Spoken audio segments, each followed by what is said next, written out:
Alrighty, good morning, good afternoon, good evening, whenever you happen to be listening to this. Today we are looking at Chapter 5, the American Revolution from 1776 to 1783. So this will go a little more in depth. We are going to listen to our lovely textbook author first. I know you're excited. Here we go.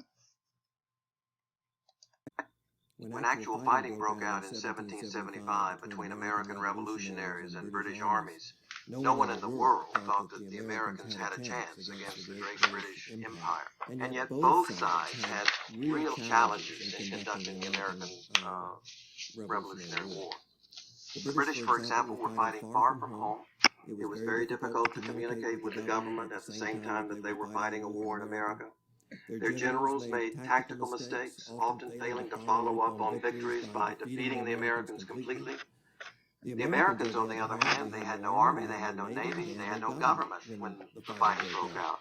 They had to find weapons, they had to get cannons, they had to find gunpowder. They also, of course, were primarily farmers, and so farmers suddenly overnight had become soldiers.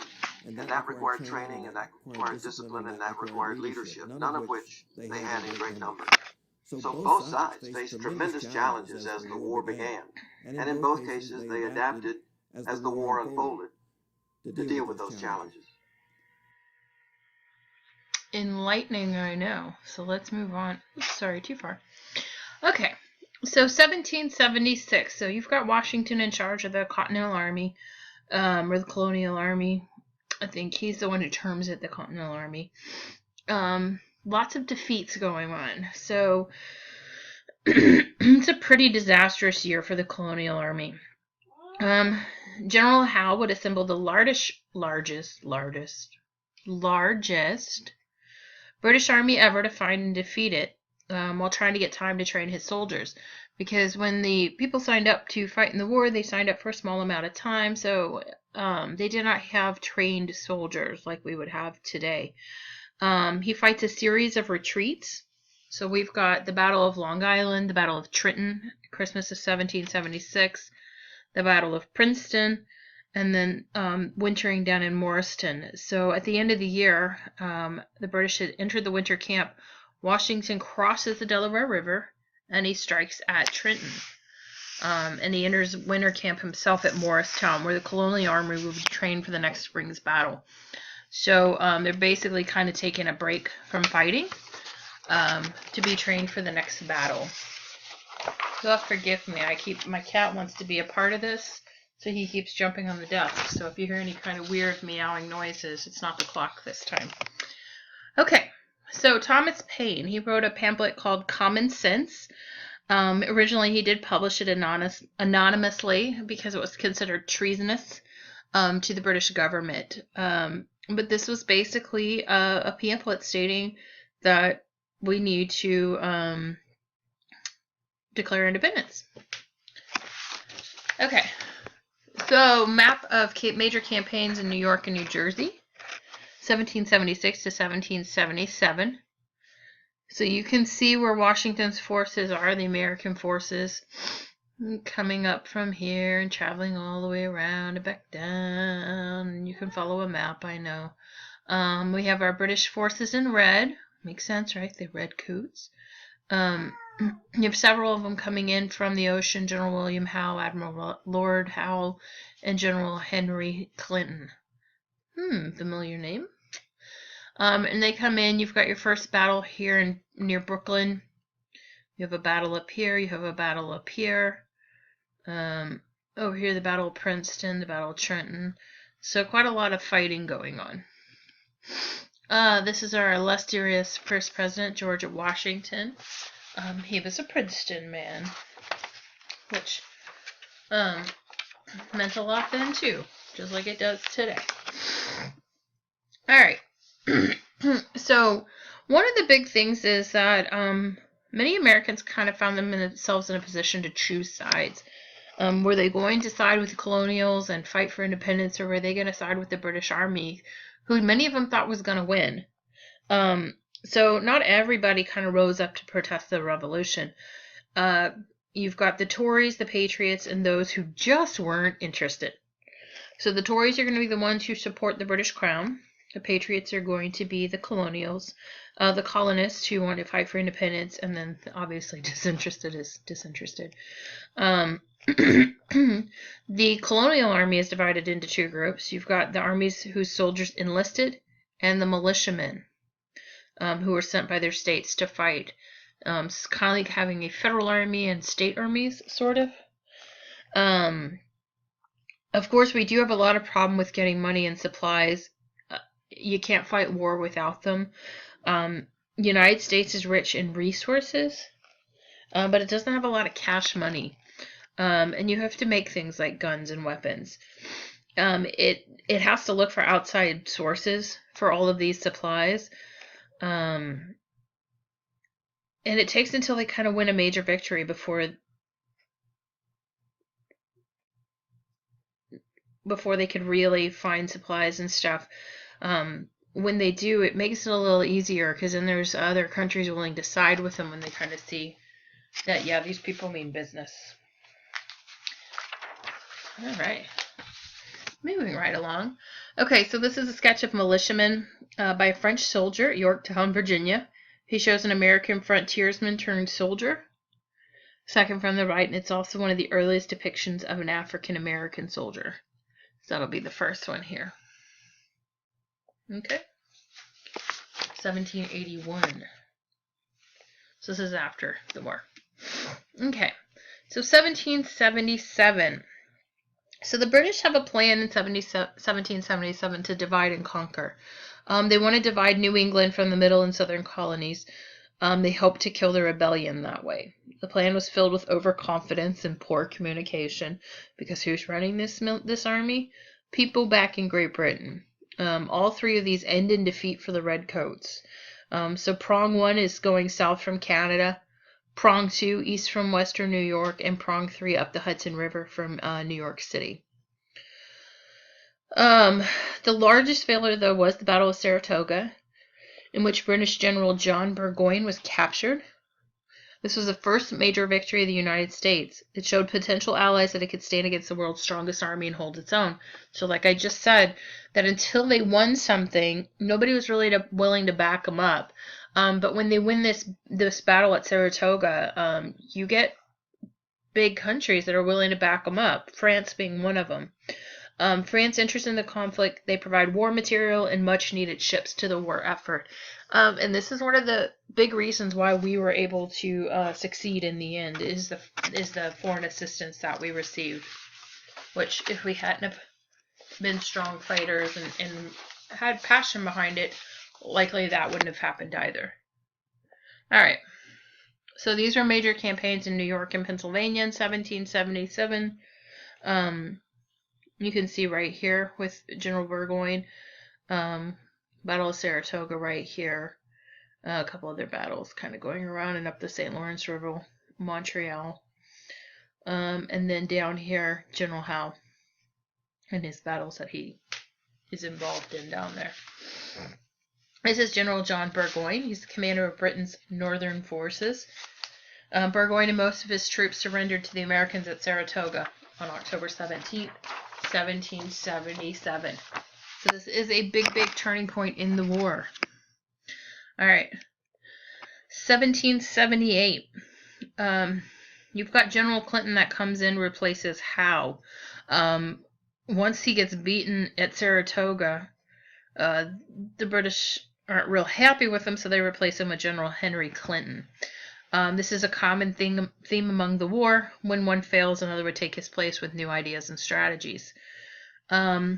Washington was in winter camp at Valley Forge.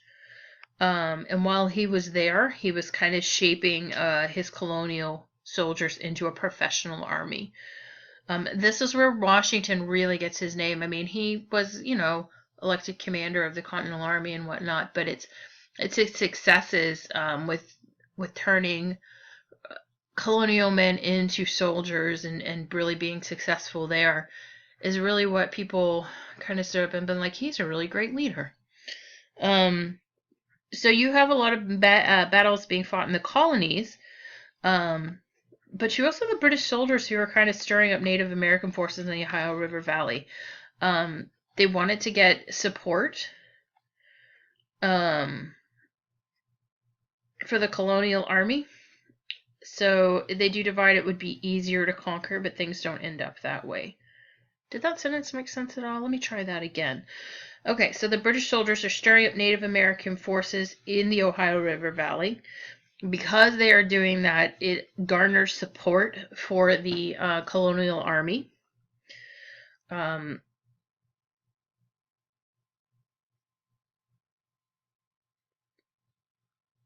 so they make you think it'll be easier to conquer them.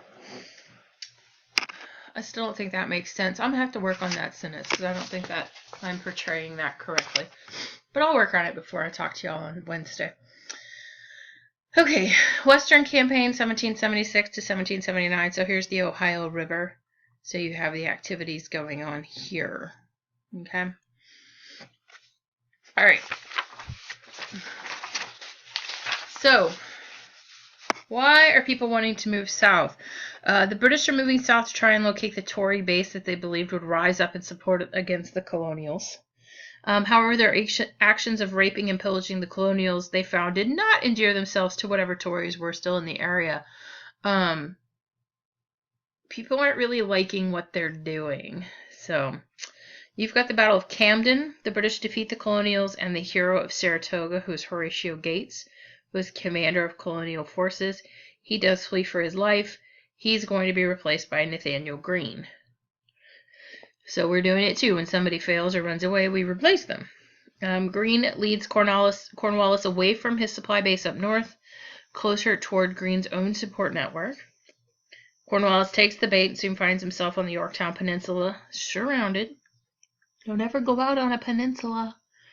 It's not good. It's surrounded by water. It's easy to surround somebody on a peninsula. He does surrender his army, and with that, the war comes to a conclusion. So the Battle of Yorktown is our final battle in the Revolutionary War. These are just more battles that are occurring in the South. So many exciting maps in this unit. All right, Yorktown in 1781. So remember, this is our final battle. You can see the peninsula that he's on right here. And he gets surrounded. So Cornwallis is right here, and you see all the blue. Those are all your colonial forces coming in and attacking. Alright. So, as soon as the war begins, the United States sent diplomats to England to work to end it and secure a peace. The negotiators would fluctuate throughout the war. Initially, they were led by Benjamin Franklin and John Adams. I believe I told you already, but Benjamin Franklin, his big desire was for peace with England and us to continue to be a part of Great Britain. But as the weeks pass and the months pass, he kind of realizes that Great Britain's not so great for the colonies, and that's when he kind of shifts sides and really starts helping to work towards independence. As soon as the war ends in the New World, it becomes obvious to diplomats that France and Spain were not interested in ending the war. England's army was defeated, but not her navy nor her people. France wanted England beaten and was unwilling to broker negotiations with it for the United States. Spain entered the war against England, but never had to actually side with the American colonies. So France and Spain are not necessarily out there to help the colonists, because they believe that they should have independence. It's because they want to beat Britain. And that is really all that matters. They are not trying to get peace with Britain. And so we have our own negotiations with them. And we secure the Treaty of Paris. So remember I told you there were several treaties of Paris. So the first one was ending the French and Indian War. So this is going to be the Treaty of Paris that ends the Revolutionary War. It occurs in 1783.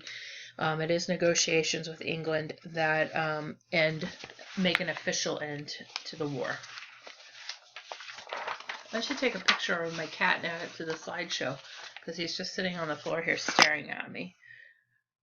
I don't think he wants to know about the Revolutionary War, though, so I'm not sure what his deal is.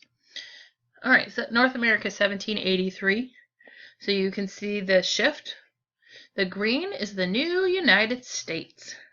And how much land they have. They have land up to the Mississippi River. And then all of the purple, it's going to be held by Spain, and eventually it is going to change hands back to France, to where we'll buy it from them eventually. All the yellow lands are disputed lands, so you can see all this kind of northwest part's disputed. All right. So the big question is, our American Revolution, is it really revolutionary? It was a crisis for political rights. I've told you all that before. We weren't fighting initially for independence. We were fighting for kind of equality and fairness. But when they kind of saw that Great Britain was not going to be on board with that, that's when it ends in the separation from the mother country. Once the system separation was complete, you have a system of laws and standards that remains as it was before the war. So they really have to come to some sort of conclusion. What are they going to do to change?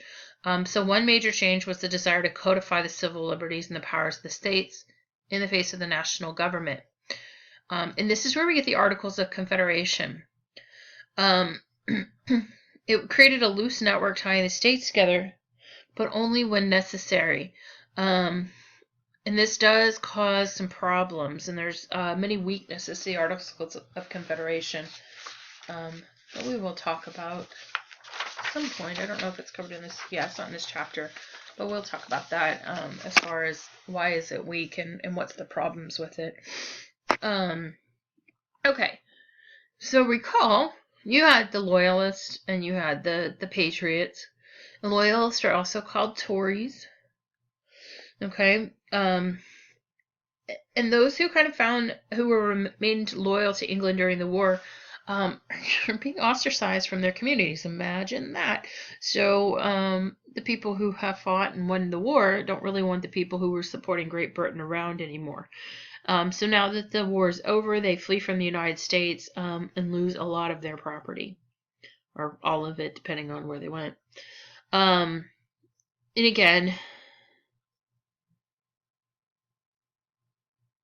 we were fighting for freedom, we were fighting for equality, but you have to remember, they did not really believe it pertained to slaves. They believed it pertained to all white men are created equal. Okay, strict class structure that exists in England never fully developed in the colonies, but what they had was still in effect. Slavery was still practiced and would be a major political and social issue for almost another 100 years. So it's it's like 90 years before we fight the Civil War, and it's another 100 years before there is true equality in the sense that there's no segregation. A major change in American society following the conclusion of the American War for Independence was the growth of non-Anglican churches. They would play a role in shaping the evolution of society and politics that would be carried out through the remainder of U.S. history. So non-Anglican, not Church of England. So all the other things, the Baptists, the Presbyterians, the Lutherans, they all find growth in their church, and you have people that are kind of walking away from the Church of England or the Anglican Church. This is the Congregational Church, developed in national presence in the early 19th century. This is Lemuel Haynes, and he was its first African-American preacher. All right, Independence Day. I think we all know when that is, hopefully. The revolution does spark a sense of nationalism. Anytime you fight for something and it bonds people together, you are going to get a sense of nationalism. And these are newly freed colonies. It's not long after the revolution ends that July 4th really becomes the day to celebrate this freedom, to set aside to memorialize the event. And we obviously still celebrate it today, 250 years later. Is my math right? No, 240 years, because 1776. Yeah, 1876, 1970. Yeah, 240 years. So in 10 years, we'll have a huge party. So anyway, unlike the old world, the United States does not have an ancient history to draw from for its national identity. Therefore, it becomes seen as a nation set apart by God for a higher purpose, to lead the world to greater liberty and freedom. Um, the United States is kind of born of the British colonies.